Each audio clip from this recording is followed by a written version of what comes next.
सिद्धेभ्यः।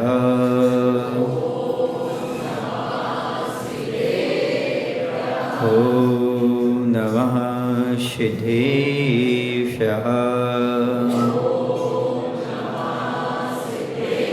सकल ज्ञान से सकल को शान रहे जगदीश, विकल रहे जड़ देह से विमल नमोन्नत शीश।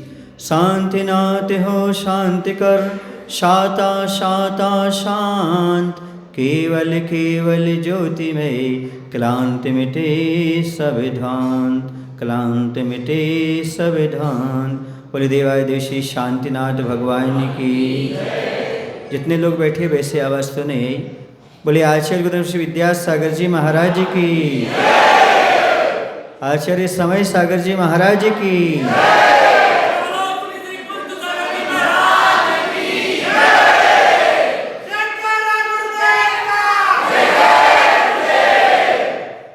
अब लगा आप भक्ति करने के लिए बैठे हुए हो।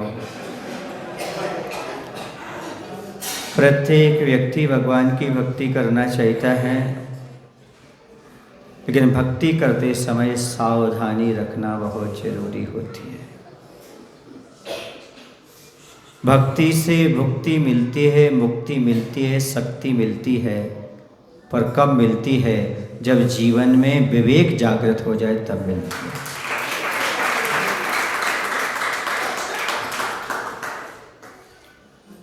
जब कभी भक्ति करो, मंदिर में प्रवेश करो, 3 चीज़ों का हमेशा ख्याल रखो।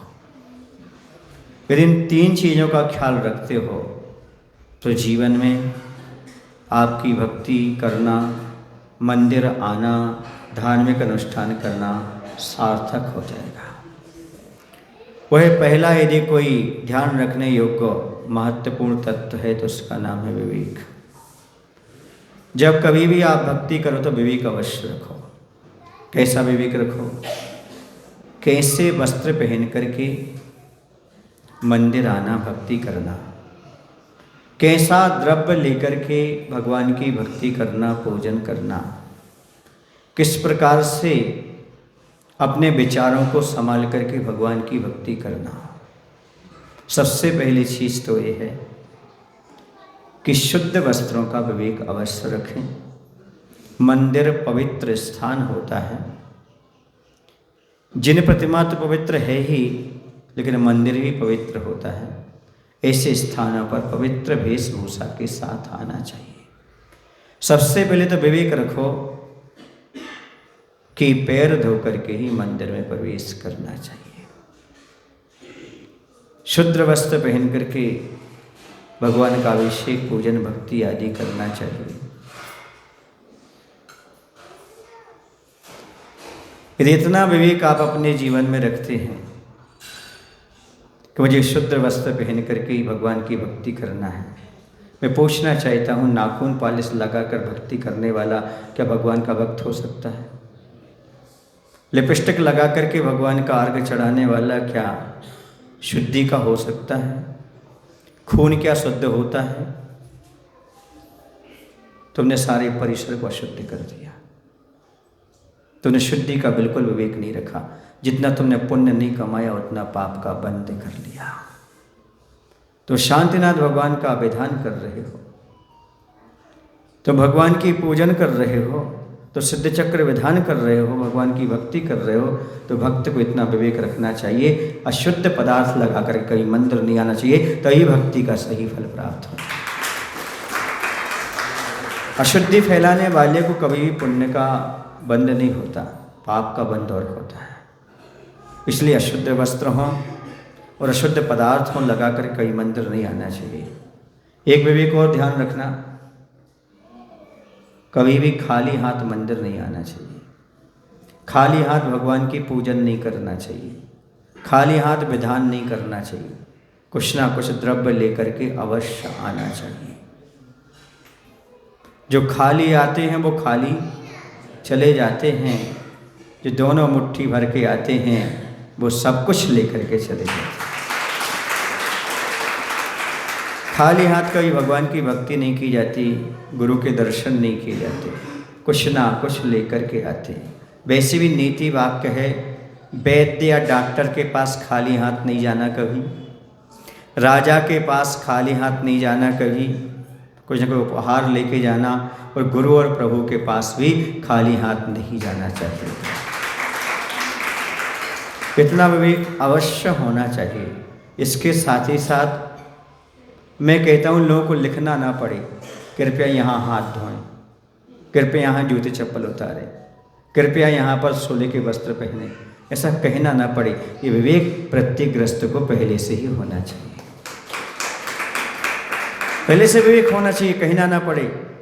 कैसे कई लोग तो मोजे पहन करके, सॉक्स पहन करके अंदर आ जाते, विवेक नहीं रख पाते कि वो शुद्ध है कि अशुद्ध है।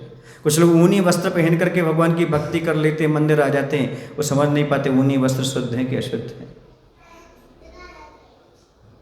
भेड़ के बाल हैं कि नहीं है, वो भेड़ के बाल होते ना ऊनी वस्त्र, पर वो लोग बाल तो जघन्यमल होता है, उसे पहन करके आप कहाँ जाते हो, मंदिर आदि में। इसका विवेक हमेशा रखना चाहिए, हमें कैसे मंदिर आना, कैसे नहीं आना, कैसे भक्ति कैसे नहीं करना।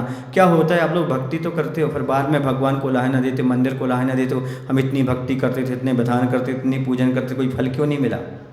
क्योंकि आपने असाधना ज़्यादा की है, आराधना कम की है। याद रखो, विवेक इसी का नाम है। आराधना अच्छे से हो, भगवान की आसाधना बिल्कुल ना हो, इसका नाम विवेक है। असाधना करने नहीं आए, हम आराधना करने के लिए आए हैं। हम मंदिर को अपवित्र करने नहीं आए, अपने मन को पवित्र करने आए। इतना विवेक हमेशा रखना चाहिए जब भगवान की भक्ति करो तो। नहीं, जैसा चल रहा है वैसा चलने दो, हम किसी कुछ नहीं कहते और कुछ नहीं करते, ऐसा नहीं। याद रखो, जितना अच्छा कार्य होता है तो कमेटी को पुण्य लगता है, जितना गलत कार्य होता है तो पाप का बंध भी होता है। इसका भी विवेक कमेटी को ध्यान रखने की आवश्यकता होती है। भक्ति के बिना कोई भक्त नहीं होता, शक्ति के बिना कोई कर्म नहीं होता। अरे परंपरा के निर्वाह को धर्म मानने वालों, विवेक के बिना कभी धर्म नहीं होता। विवेक होना बहुत जरूरी, हर क्रिया में विवेक की आवश्यकता होती है, तभी आपका कार्य अच्छा होता है। समय कम है, पहला पॉइंट आपको बता दिया। 3 चीज़ों में पहली चीज़ का ख्याल रखिएगा। पहली चीज़ कौन सी? विवेक रखिएगा। क्या करते हुए? भगवान की भक्ति। कई लोग भक्ति 2-2 घंटे करते हैं, पर साथ में बाटल रखते हैं, खुद पानी नहीं पीते, बच्चों को पिलाते हैं। तो मंदिर परिसर में क्या पानी पीना चाहिए? मंदिर परिसर में क्या खाना पीना चाहिए? नहीं, छोटा बच्चा है, छोटा बच्चा हो चाहे बड़ा हो, पर बाद में बीमारी कौन संभालेगा? बोलो, बाद में पाप का बंध होगा, फिर कैसे संभालोगे? इस बारे में हमेशा ध्यान रखना चाहिए कि आप क्या कर रहे हैं और क्या नहीं कर रहे हैं। अगली बात है, धैर्य धारण करिएगा। क्या धारण करिएगा? धैर्य धारण करिएगा। कई बार होता है, हम किसी साधु से व्रत लेकर के आते हैं, किसी साधु से विधान आदि की प्रक्रिया समझ करके आते हैं, और यहाँ पर मंत्र जाप करते, विधान करते, पूजन करते, और उतावली हो जाती है। महाराज ने मंत्र दिया था, अभी तक कार्य नहीं हुआ, अभी तक विधान किया, कोई कार्य नहीं हुआ, अभी तक नहीं। अधीर नहीं होना। क्या नहीं होना? याद रखना, धर्म का फल पाने के लिए धैर्य धारण करना पड़ता है। जिसके अंदर पेशेंस नहीं है, वो धर्म का सेंस नहीं समझ सकता। पेशेंस होना बहुत जरूरी है। कोई कर्म को पकने में टाइम लगता है, कर्म को झरने में भी टाइम लगता है। इसलिए जब भी धार्मिक क्रिया करो, धैर्य के साथ करो। किसके साथ करो?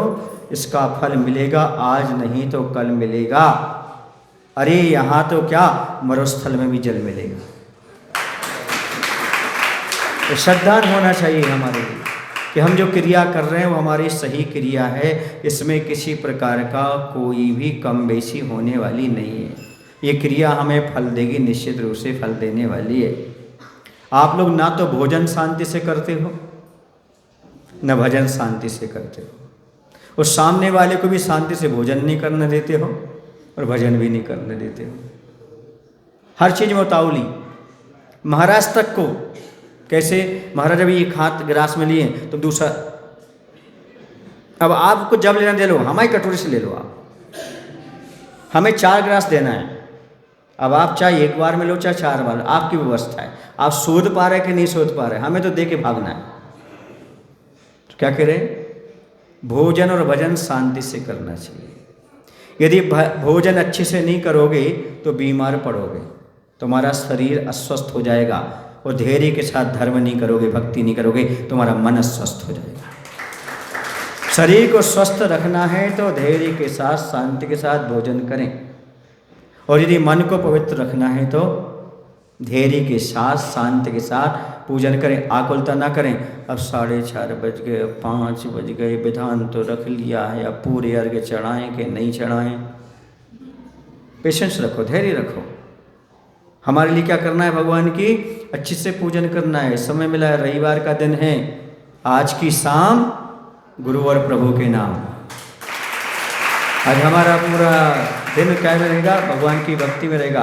पूर्व मध्य अपराह्न की वेला पूर्वाचार्यों के अनुसार देव वंदना करूँ भाव सो सकल कर्म की नाशन। पढ़ते तो रोज हो पूर्व मध्य अपराह्न की वेला, और करते क्या हो? 3 बार करते हो क्या भगवान की पूजन? 3 बार भोजन, भजन 1 बार, उसी में तो आते हैं संकट 1000। 3 बार भजन को कहा था पूर्व मध्य अपराह्न की वेला। अब क्या हुआ? 3 बार भोजन, भजन 1 बार, और 1000 संकट नहीं आएंगे तो कितने आएंगे बताओ? पहले उल्टा कर रहे तुम। 3 बार भजन करो और 1 बार तो संकट आपके टलेंगी। तो क्या रखो? भक्ति करते समय धैर्य रखो, आकुलता नहीं करो, आराम से शांति के साथ भगवान की भक्ति करने का प्रयास करो। याद रखो, वृक्ष लगने में टाइम लगता है, कितने ही आप पानी सींचते जाओ, ऋतु आने पर ही फल लगते हैं। आपके पूना की बात नहीं कर रहा हूँ, कोल्ड स्टोर की बात नहीं कर रहा हूँ।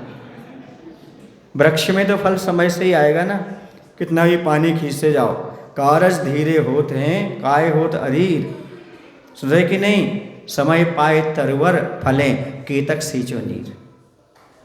समय आने पर ही वृक्ष में फल लगेगी, कितने ही पानी सींचते जाओ आप। इसी प्रकार से कार्य धीरे धीरे होते हैं, अधीर होने से कुछ भी नहीं होता।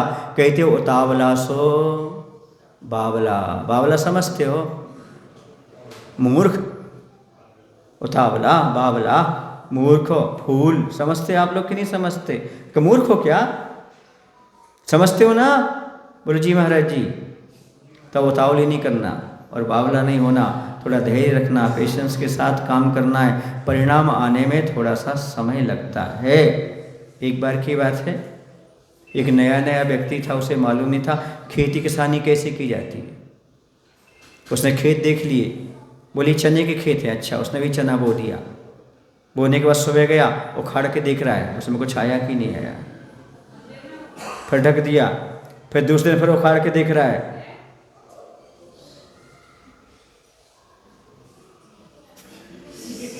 विवेक नहीं है, बाकी सब ठीक है। समझाने के बाद पैदा नहीं हुआ तो भगवान मालिक है।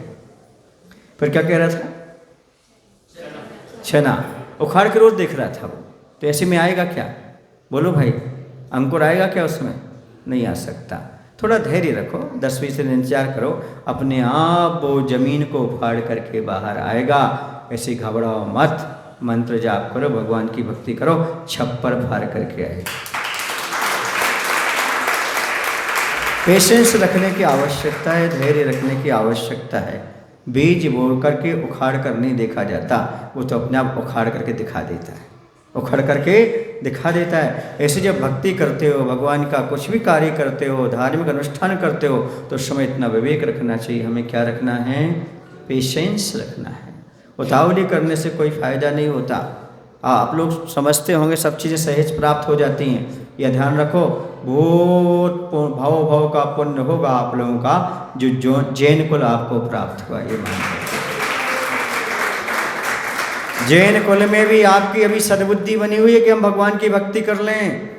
आपकी सद्बुद्धि बनी हुई है कि हम विधान कर लें। आपकी सद्बुद्धि बनी हुई है कि मुनि महाराज का सानिध्य प्राप्त करें।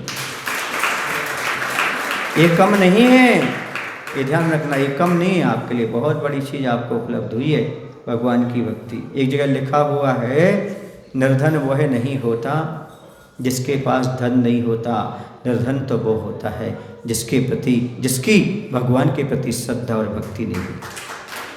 आपकी श्रद्धा और भक्ति है तो समझ लेना आप कहीं ना कहीं धनवान जरूर हैं, क्योंकि आपकी भगवान के प्रति, गुरु के प्रति श्रद्धा बनी हुई है। अब तीसरी बात आपके सामने रख रहा हूं, विशुद्धि। जब कभी मंदिर आओ, जब कभी भक्ति करो, विशुद्धि का ख्याल रखो। हमें विशुद्धि बढ़ाना है। हम जो कुछ कार्य किसके लिए कर रहे हैं?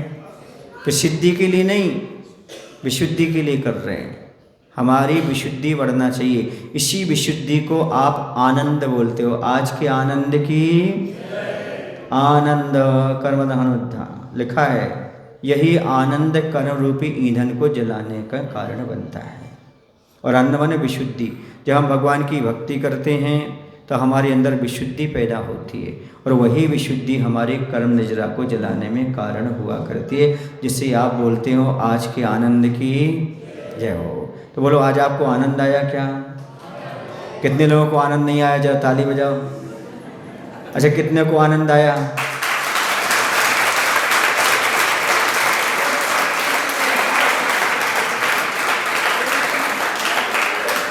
आपके चेहरे की मुस्कान बता देती आनंद आया है कि नहीं आया है। यदि आपको आकुलता है तो समझना आनंद नहीं आया, और अभी आपको लग रहा है कि बैठे रहो तो समझो भी आनंद आ रहा है। यदि आनंद नहीं आए तो समझो अपनी भक्ति अभी अधूरी है, अभी पूजन अपनी अधूरी है, क्योंकि आनंद नहीं, विशुद्धि नहीं तो काय की भक्ति। भक्ति में विशुद्धि बढ़ती है, आनंद आता है। ऐसा लगता है जैसे मैंने कुछ आज प्राप्त कर लिया हो। भगवान के निकट पहुँचते ही हृदय आनंद से भर जाए, रोम रोम पुलकित हो जाए, और ऐसा लगे जैसे कोई गरीब व्यक्ति को चिंतामणि रत्न की प्राप्ति हो गई हो। हृदय का गदगद होना, आनंद आना, वो अपने आप में एक अलग चीज़ है। जैसे अभी आप लोग भगवान की भक्ति करते समय बड़े आनंदित हो रहे थे, भैया जी के साथ खूब आनंद ले रहे थे कि नहीं ले रहे थे? थोड़ा थोड़ा मैंने भी सोच लिया, चलो। प्रशंसा में तो हर कोई आनंद मनाता है, पद की उन्नति होती तो हर किसी को आनंद आता है, भोगों में बड़ा आनंद आता है, और शादी हो जाए तो बड़ा आनंद आता है, बाद में कुछ भी हो जाए। लेकिन पुण्यशाली और सही भक्त वो है जो भगवान की भक्ति में आनंद लेता है। संसार के कार्यों में आनंद मत समझो, वो मस्ती समझो, वो मस्ती है। क्या है वो? मस्ती है। और धार्मिक कार्यों में जो होता है वो आनंद है। आनंद को संभाल करके रखो बंधो। दोनों में बहुत अंतर होता है। कुछ लोग ऐसे होंगे जो नए वर्ष पर मौज मस्ती करेंगे, और कुछ लोग ऐसे होंगे जो भगवान की भक्ति करेंगे। जो नए वर्ष में करेंगे भगवान, जो नए वर्ष में करेंगे मौज मस्ती, उनकी डूब जाएगी कश्ती, और जो करेंगे भगवान की भक्ति उनकी तैर जाएगी कश्ती। नए वर्ष में क्या करना? भगवान की भक्ति करो, मौज मस्ती में समय मत निकालो, जैसा बन सके उतना भगवान की भक्ति करो, आराधना करो। यही जीवन का सार मान करके चलो। सांसारिक कारणों में तो आप लोग खूब आनंद लेते हो, धार्मिक कार्यों में आनंद लो तो समझें कि आपकी भक्ति बहुत अच्छी है। और मैं तो ये मान करके चलता हूँ, वर्तमान में यदि आपकी देवशास्त्र में भक्ति है तो निकट भव्य हैं आप, तभी आपकी भक्ति यहाँ पर उमड़ उमड़ करके आ रही है, वरना आ ही नहीं सकती। लोग की इच्छा नहीं होती, इच्छा होती भी है तो धोती दुपट्टा है पहनने की इच्छा नहीं होती, साड़ी है पहनने की इच्छा नहीं होती। समझो ये भक्ति कच्ची है, भक्ति अधूरी है। यदि आपके पास धोती दुपट्टा है और पहनने की इच्छा नहीं है, आपके पास साड़ी है पहनने की इच्छा नहीं है, तो समझ लेना अभी भक्ति बहुत कच्ची है। यदि भक्ति होती तो आप अच्छा ये बताओ, किसी को खुश करने का क्या तरीका है? किसी को भी खुश करने का क्या तरीका है? वो जो कहता है वो करते जाओ। बोलो ना भाई, पति को जिस प्रकार की साड़ी पसंद है वो पहन लो, बोलो ना। और पत्नी को जिस प्रकार के कपड़े पसंद हैं मैचिंग के तुम पहन लो, बोलो ना भाई। खुश। इसी पर भगवान को क्या पसंद है? सात्विक जीवन, सात्विक परिवेश, वही पहन कर आओ। भगवान को वही पसंद है, वही पहनना चाहिए। अब कहो कि भगवान हम भक्ति करते रहे, पर भगवान की पसंद का ख्याल रखा क्या आपने? गुरु की पसंद का ख्याल रखा क्या आपने? वो देवी देवताओं की पसंद का ख्याल रखा आपने? बोलो ना भाई। जो आपकी व्यवस्था करने वाले सुरक्षा, इसलिए विवेक रखो। हम भक्ति तो करते हैं पर विवेक रखना जरूरी है, धैर्य धारण करना जरूरी है और विशुद्धि को बनाए रखना बहुत जरूरी है। जब तक हम भगवान की भक्ति कर रहे हैं, हमारी विशुद्धि में कमी नहीं आना चाहिए। विशुद्धि में कमी कब आती है? जब सामने वाला टोक देता है, सामने वाला कुछ कर देता है, विघ्न डाल देता है, तो हमारी विशुद्धि में कमी आने लगती है। उस समय ये सोचना भी हम भगवान के मंदिर में बैठे हैं, जैसे मुनियों को उपसर्ग होते वैसे हमें भी हो रहा है, हमें अपनी विशुद्धि नहीं खोना, हमें सहन करना है। ऐसी विशुद्धि बना करके रखो अपने जीवन में, क्योंकि हम क्या करने आए हैं भगवान की। अच्छे बताओ, कमठ ने कितने बार उपसर्ग किया? बोलो ना, 10 भाव तक। तुम्हारे लिए कितने तक कर रहा कोई? फिर तुम इतने उतावले हो जाते हो, इतने घबरा जाते हो जैसे सारे पहाड़ आपके ऊपर टूट रहे हो। लगता कि नहीं लगता? याद रखो, मंदिर में किसी की विशुद्धि खंडित मत करना, और कोई आपकी विशुद्धि खंडित करे तो अपने आप विचलित नहीं होना। मंदिर में किसी की विशुद्धि क्या नहीं करना? खंडित नहीं करना। वो अपनी भक्ति कर रहा है, विशुद्धि कर रहा है, करने दो शांति से। समझ रहे आप लोग कि नहीं? मैं जब कई मंदिर में जाकर के प्रवचन करता हूँ तो पहले पूछ लेता हूँ, आप लोग की पूजन में डिस्टर्ब तो नहीं है तो मैं प्रवचन करूँ? क्या पूछ लेता हूँ? वो कहते नहीं महाराज जी आप तो प्रवचन करते हो। मैं प्रवचन कर लेता हूँ, और यदि ऐसा लगता है कि उनकी पूजा में डिस्टर्ब है तो मैं शांत बैठ जाता हूँ, तो वो अपने आप शांत बैठ जाते हैं।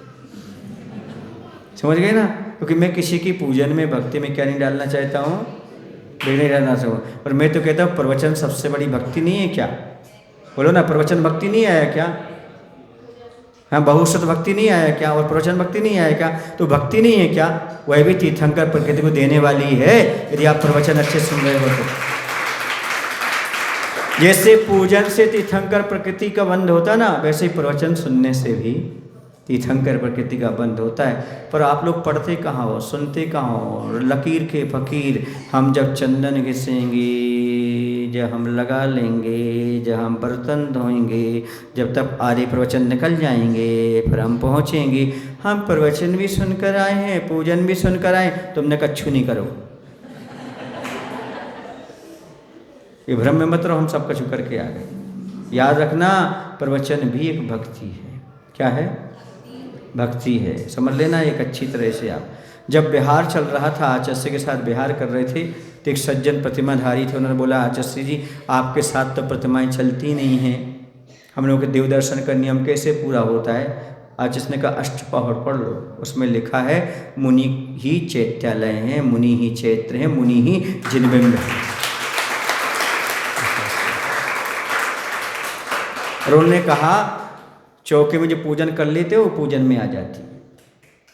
किस में आ जाती है? और जो चौके में तुम विशुद्धिपूर्वक बना रहे हो वो स्वाध्याय है।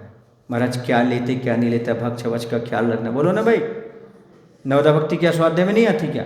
नवदा भक्ति कर रहे तो स्वाध्याय में नहीं आएगा क्या? बोलो ना। साधु को आहार कराने में 6 आवश्यक अपने आप गर्वित हो जाते हैं। विवेक के साथ करो तो सारा काम है, आनंद के साथ है। और लकीर के फकीर बनो तो अभी हमारा ये छूट गया, हमारा ये छूट गया, और छूट में कछु नहीं हो पाता, सभी छूट जाता है। कुछ भी करो शांति से करो, अच्छे आराम से करो, विवेकपूर्वक करो, क्योंकि उद्देश्य कर्म रच रहा है। क्या उद्देश्य है हमारा? कर्म। यदि पूजन में अच्छे भाव लगते तो अच्छे से करो, उसमें भी कर्म रच रहा है। स्वाध्याय मन लगता तो वो भी करो। इसका अर्थ नहीं कल से एक ही काम करो बाकी छोड़ दो। हाँ, अर्थ का अनर्थ मत लेना। मैं जो आपको बताना चाह रहा हूँ उसके मर्म को समझना। यदि वह वक्त प्रवचन का है तो प्रवचन सुन लो, क्या कर लो, वही सबसे अच्छी चीज़। पूजन में बाद में अर्घ चढ़ा के चले जाएंगे, क्योंकि महाराज रोज रोज पिंपलेश्वर अगर नहीं आते, रोज रोज पूना में महाराज नहीं मिलते। महाराज मिलते हैं पर हमारी कॉलोनी में नहीं मिलते, कॉलोनी में मिलते हैं पर हम स्वस्थ नहीं रहते। कोई जरूरी थोड़ी कि हम रोज मंदिर आ पाए। बोलो ना भाई। इसलिए जितना समय मिला है उतना सारे बातों को छोड़ करके पहले मुख्य किसको रखो? अभी महाराज की बात हमें सुनना है, उसी के लिए हमें संभ्रम महत्व देना है, जिसके माध्यम से हमारा जीवन उभरेगा। एक बार पुनः समझ लें, भक्ति करते समय, मंदिर आते समय, आराधना करते समय, धर्म अनुष्ठान करते समय 3 बातों का हमेशा ध्यान रखना। एक विवेक का, दूसरा धैर्य का, और तीसरा विशुद्धि अर्थात आनंद का ध्यान रखना। आपके जीवन में समीचीन फल प्राप्त होगा। अब मैं आपकी भुक्ति में बाधक नहीं बनूंगा। भक्ति तो आप कर चुके हैं, अब किसका समय हो गया? पूछो क्यों? इसलिए क्योंकि मैं निमित्त नहीं बनूंगा रात्रि में भोजन करने के दोष लगाने में। अब आपको भी विवेक रखना है कि लेट नहीं होना है, सूर्य अस्त के 48 मिनट पहले अपना कार्य कर लेना है। बोलो महावीर भगवान की। आचार्य गुरुदेव श्री विद्यासागर जी महाराज जी की। हे प्रभु, हम सभी को इतनी शक्ति, इतनी बुद्धि देने की कृपा करो ताकि मंदिर में भक्ति करते समय अपने विवेक को जागृत रखें, धैर्य धारण करें और विशुद्धि को बनाकर रख सकें। नमो शिवाय।